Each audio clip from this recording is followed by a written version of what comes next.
এখানে ঢাকা সাভার থেকে আসছি, 28 পিস নৌকা নিয়ে আসছি। এর আগে ভাড়া দিয়েছি 18,000 টাকা।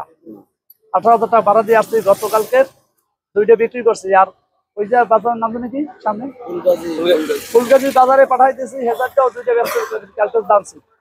এখন তো বেচা কেনা হয় না, আবার নিয়ে যাই তুই এই কাজে। আর যদি কাস্টমার পাই তুই কমে ছাড়ি দিতে। কত করে চাচ্ছেন এই নৌকাগুলোর দাম? কালকে তো 9,000 টাকা করে বিক্রি করছিলাম। আজকে তো আমাদের যে বেচা কেনা হয় না, কমে 7,000 টাকা করে দিয়েছিলাম। আসলে আমাদের এলাকায় বন্যা আসা মানে নৌকাগুলো আসা, এর আগে কখনো আমরা নৌকা কখনো দেখি নাই কোনোদিন। এগুলো একটা বন্যার উসিলায় আমরা দেখতেছি। মূলত নৌকার কাজ কি সেটাও আমরা জানতাম না। এখন পানির উসিলায় এখন বুঝতে পারতেছি যে নৌকা দিয়ে যে মানুষকে উদ্ধার করতে হয়, উদ্ধার অভিযানের জন্য এটা একটা উসিলা। আমরা দেখি নাই, বন্যাও আসলো আর নৌকাও আসলো। এখন নৌকা তো বিক্রি হইতেছে, কালকে 2টা বিক্রি হইতেছে। এখনো দেখতেছি, আমি অনেকের খবর দিচ্ছি যারা দূরে বা কষ্ট পাইতেছে এরা যাতে নিয়ে যায়।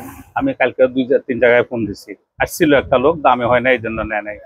যাই হোক, এখন কত হচ্ছে এরা আসলে যে কোনো দামে বিক্রি করে নেবো। আমাদের এখানে তো নতুন, এটা তো এর আগে কখনো হয় নাই, তার কারণে এরা অত তারপরেও বিক্রি হবে আশা করা যায়।